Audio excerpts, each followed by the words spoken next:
اب ذرا یہاں سمجھیے کہ عام طور سے جو گناہ ہوتا ہے نا،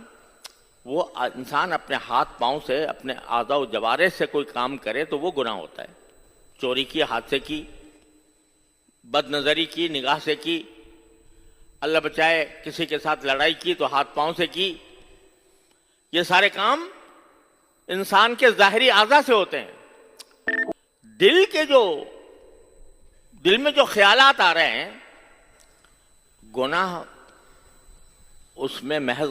غیر اختیاری طور پر اگر کوئی خیال آ جائے، کیسا ہی برے سے برا خیال ہو، اللہ تعالیٰ اس کی پکڑ نہیں کرتے۔ لیکن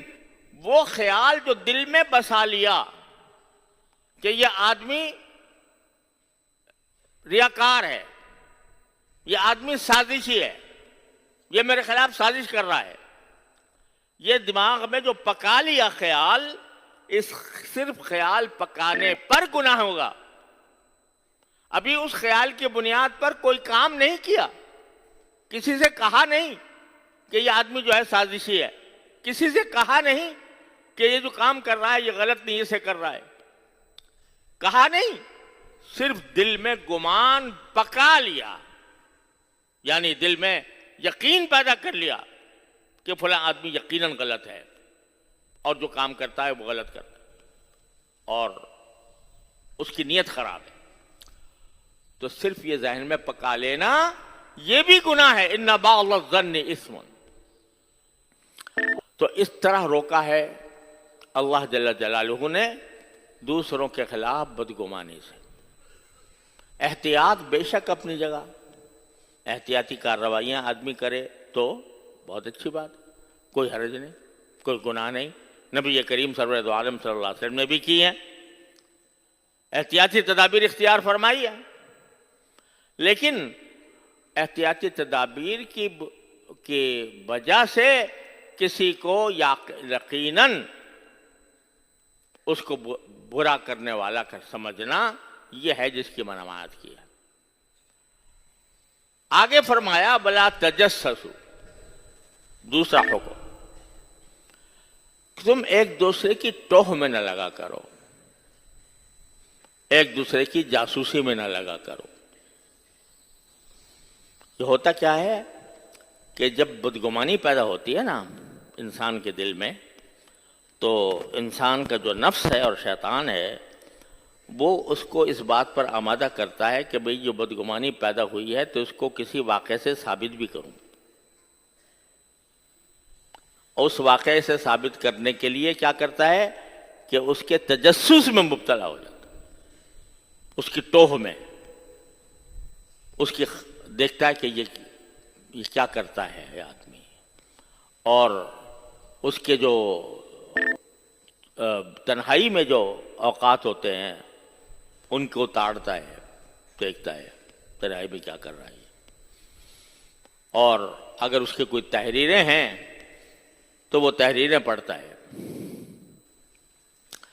تجسس میں لگ جاتا ہے، لوگوں سے معلومات کرتا ہے تاکہ میری اس جو میرے دل میں گمان میں نے پکایا تھا اس کی کچھ دلیل بھی میں حاصل کروں۔ یہ تجسس ہے، اس کو تجسس کہتے ہیں، جاسوسی،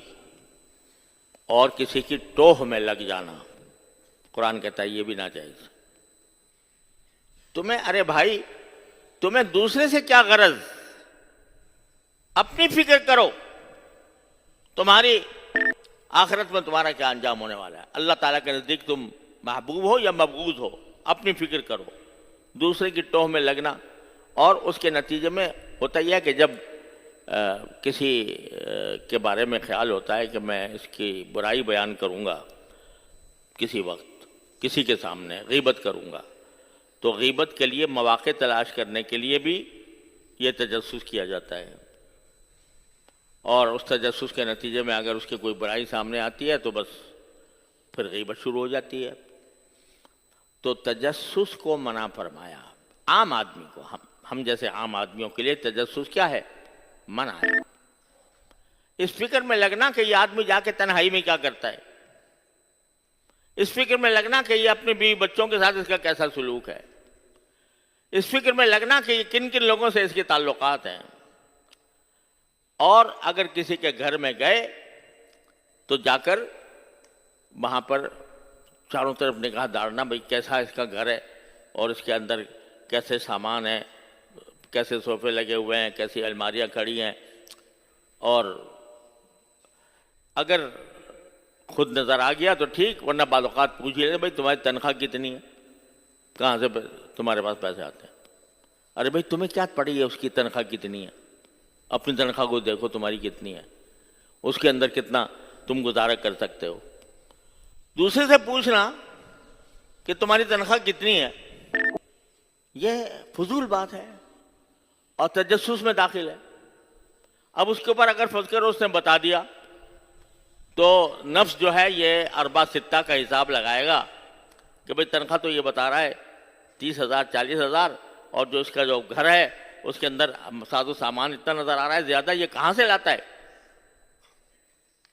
یقیناً یہ کچھ نہ کچھ گڑبڑ کرتا ہوگا، کوئی رشوت لیتا ہوگا، کوئی لوگوں کے پیسے دباتا ہوگا۔ اب یہ ساری باتیں جو ہیں تجسس کے نتیجے میں دل میں ایک سلسلہ چل گیا بدگمانیوں کا،